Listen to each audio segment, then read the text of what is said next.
पैकी गटात न बसणारा अपूर्णांक कोणता? गटात न बसणारा अपूर्णांक थोडं निरीक्षण करा. पहा इथं सगळे छेद समान आहेत. मग आपण वर अंशाला बघूया. इथं छेद 8 आहे, अंश 11 आहे. म्हणजे इथं छेदापेक्षा अंश मोठा आहे, म्हणजे हे अंशाधिक अपूर्णांक आहे. हे देखील मोठा आहे, अंशाधिक अपूर्णांक आहे. अंशापेक्षा छेद मोठा आहे, म्हणजे हा अपूर्णांक छेदाधिक अपूर्णांक आहे. आणि हा मोठा आहे, हा अंशाधिक आहे. म्हणजे तिन्ही अंशाधिक आहेत, हे एकच छेदाधिक आहे. म्हणजे हा गटात बसत नाही, छेदाधिक अपूर्णांक आहे. 33/7 या अंशाधिक अपूर्णांकाचे पूर्णांकयुक्त अपूर्णांक रूप कोणते? पहा इथं असं तिरकस गुणाकार करा अगोदर. 7×5 35, 36, 37 म्हणजे एवढं येणार, एवढं यायला पाहिजे. येणार नाही. 7×3 21, 22, 23, 24 नाही, हे तर नाहीच आहे. 7×4 28, 28 आणि 5 33, 33 इथे येणार आहे. आणि छेदाला 7 आहे, म्हणजे हा अपूर्णांक बरोबर आहे. पूर्णांकयुक्त अपूर्णांक आहे. याचा गुणाकार आणि बेरीज एवढं यायला पाहिजे. पाहता 13/5 या अपूर्णांकाच्या छेदस्थानी पुढील पैकी कोणती संख्या मिळवावी म्हणजे छेदाधिक अपूर्णांक मिळेल? अंशाधिक आणि छेदाधिक हे आपल्याला अगोदर माहित असायला पाहिजे. अंशाधिक म्हणजे छेदापेक्षा अंश मोठा, त्याला अंशाधिक अपूर्णांक म्हणतात. अंशापेक्षा छेद मोठा, त्याला छेदाधिक अपूर्णांक म्हणतात. इथं हे अंशाधिक आहे, तरी छेदाधिक अपूर्णांक करायला सांगितलं आपल्याला. आता 5 मध्ये किती मिळवल्यानंतर 13 पेक्षा जास्त होणार आहे. पहा ते 5 मध्ये 6 मिसळला 11 होणार आहे, म्हणजे हे नाही. 5 मध्ये 9 मिसळल्यानंतर 14 होणार आहे. 5 मध्ये 8 मिसळलं तर 13. 5 मध्ये 5 मिसळल्यानंतर 10 होणार आहे, म्हणजे 13 पेक्षा मोठा 14 आहे. म्हणजे दुसरा उत्तर बरोबर आहे. 5 मध्ये 9 मिसळल्यानंतर 14 येणार आहे, म्हणजे छेदाधिक अपूर्णांक होणार आहे. 13 अंश छेद 14 होणार आहे. आता 19/9 हे पुढील पैकी कोणत्या अपूर्णांकाचे अंशाधिक अपूर्णांक रूप आहे? यांचा गुणाकार आणि बेरीज केल्यानंतर एवढं यायला पाहिजे. 9×2 18 ने 19, 19/9, 9×1 9, 10 11, 11/9, 9×3 27, 28 29, 29/9, 9×2 18, 19 20, 20/9 म्हणजे 19/9 कुठे येणार आहे? इथे येणार आहे. म्हणजे पहिलं उत्तर बरोबर आहे. पाहिजे पुढील पैकी कोणत्या अपूर्णांकाचे पूर्णांकयुक्त अपूर्णांक करता येईल? थोडं पहा.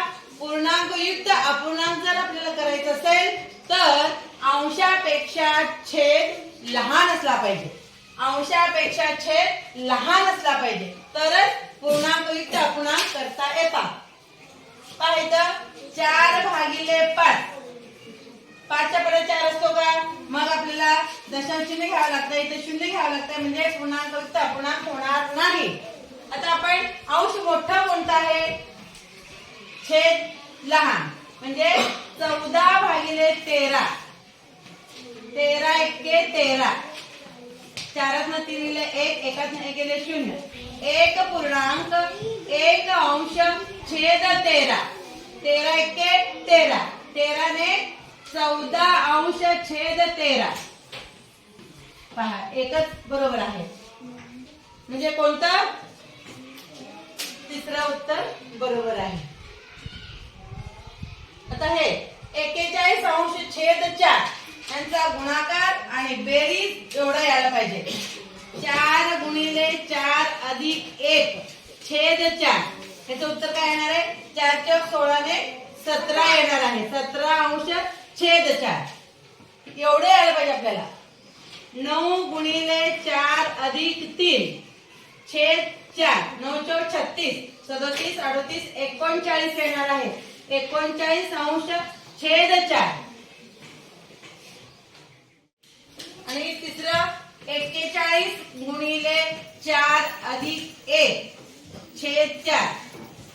4 एक्के 4, 4 चौक 16, 164 आणि 165.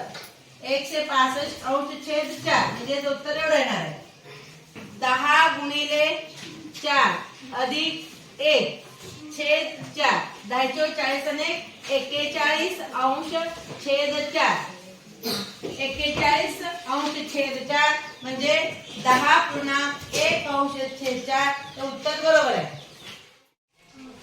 पुढील पर्यायापैकी अपूर्णांकाच्या रूपांतराची कोणती जोडी योग्य नाही?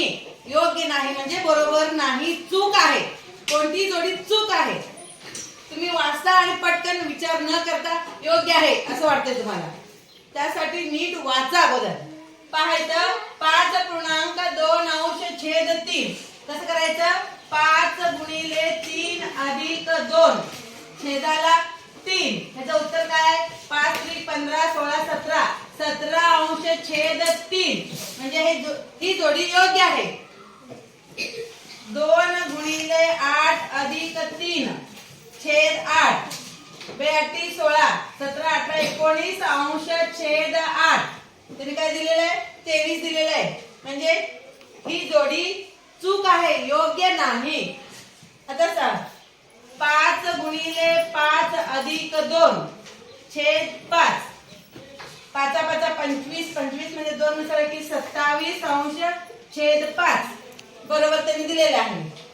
आता 1 गुणिले 9 अधिक 8 छेद 9. 9 एक्के 9. 9 आणि 8 आता 17 अंश छेद 9 दिले का? बरोबर आहे. बघा 17 अंश छेद 3. 17 अंश छेद 3. 23 अंश छेद 8. 19 अंश छेद 8. ही जोडी योग्य तर दिसत नाही आपल्याला.